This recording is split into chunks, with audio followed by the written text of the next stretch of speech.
पर cut off कितनी जाएगी? ये सवाल कुछ वैसा ही है कि कटप्पा ने बाहुबली को क्यों मारा था। उसका जवाब किसी के पास नहीं था कि कटप्पा ने बाहुबली को कैसे क्यों मारा था।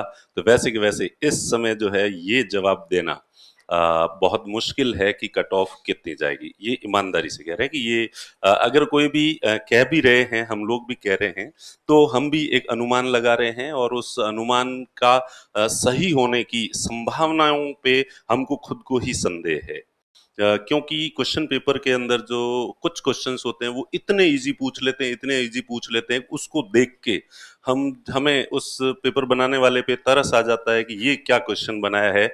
और उन कुछ क्वेश्चंस को 10, 20, 30 क्वेश्चन भी अगर इतने इजी होते हैं कि बिल्कुल हर बच्चे को ही आ रहे हैं, चल जिसने तैयारी नहीं की रही है उसको भी आ रहे हैं, तो वो पेपर हमें इजी लगने लग जाता है।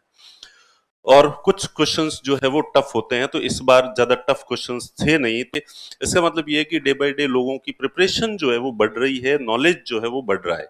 आरपीएससी अपने पेपर का स्टैंडर्ड ज्यादा इंप्रूव नहीं कर रही है, वैसा का वैसा पेपर दे रही है, लेकिन लोग ज्यादा पढ़ रहे हैं। तो पिछली दफा के क्वेश्चन पेपर को देखें, इस दफा के क्वेश्चन पेपर को देखें, तो क्वेश्चन पेपर लगभग वैसा का वैसा ही था। तो अब इन बिटवीन आप लोगों ने कितनी अच्छी तैयारी की है, तो उस हिसाब से प्लस इस बार जो 5वां ऑप्शन एक और दिया था, उसने बच्चों को काफी कंफ्यूज जो है वो किया था, और इस वजह से भी लोगों से काफी गलतियां हुई है। तो इसलिए कट ऑफ के बारे में अनुमान लगाना थोड़ा मुश्किल होता है। फिर हम लोग टीचर्स हैं, तो हम लोग इतने सालों से पढ़ा रहे हैं, इसलिए हमें तो सारे क्वेश्चंस इजी लगते हैं, क्योंकि ये भी आ रहा है, ये भी आ रहा है, तो हमें क्वेश्चंस इजी लगते हैं। रियलिटी ये है कि भाई स्टूडेंट्स को कैसा लग रहा है, जिन्होंने पिछले 6 महीने से 12 महीने से जो पढ़ाई तैयारी शुरू की है, उन लोगों को कैसा लग रहा है।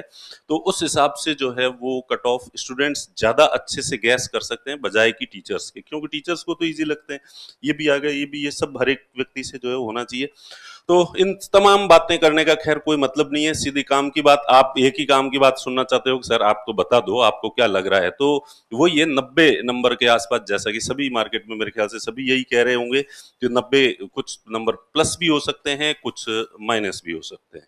तो इतनी ही कट ऑफ जो जाएगी। और गर्ल्स की कट ऑफ इस बार मैं फिर उम्मीद करता हूं कि 5 नंबर नहीं, इससे थोड़ा ज्यादा ही डिफरेंस रहेगा। पता नहीं पिछली दफा क्यों जो है वो कम रहा था, तो थोड़ा इससे बॉयज की जो कट ऑफ होती है उससे 7 या 8 नंबर जो है वो कम कर दो गर्ल्स के भी।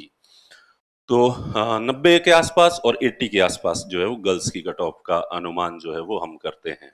ओके, तो ये तो हो गया कट ऑफ का। और फिर देखो, अ, अब जो है पॉजिटिव रहो, आप तो सकारात्मक सोचो, ईश्वर को याद करो, और आप अगर प्रार्थनाएं करोगे, प्रेयर करोगे सभी लोग, तो ये कट ऑफ नीचे भी आ जाएगी। ये डिपेंड करता है, आप लोगों पे डिपेंड जो है करता है। और प्लीज अपने आसपास के, और फिर अपने आसपास के ऐसे लोगों को देखें जिनकी तैयारी ठीक ठाक थी और जो सिंसियर थे, और उनकी मार्क्स कितने आ रहे हैं। तो अब उनमें भी आपको ध्यान रखना है कि कुछ लोग जो है वो झूठ भी बोलते हैं, क्वेश्चन होते कितने ही हैं और वो बताते थोड़े ज्यादा सोशल स्टेटस के लिए। उनको लगता है यार प्री तो क्लियर हो ही जाएगा, तो अब लोग अपने से इतनी उम्मीद कर रहे हैं, अपन इतने टाइम से पढ़ रहे हैं, तो अब थोड़ी ज्यादा ही बताएं ताकि एक स्टेटस जो है वो बनेगा। तो इस तरह से लोग थोड़े ज्यादा भी बताते हैं, तो ऐसे लोगों से थोड़े सतर्क रहें, सावधान रहें।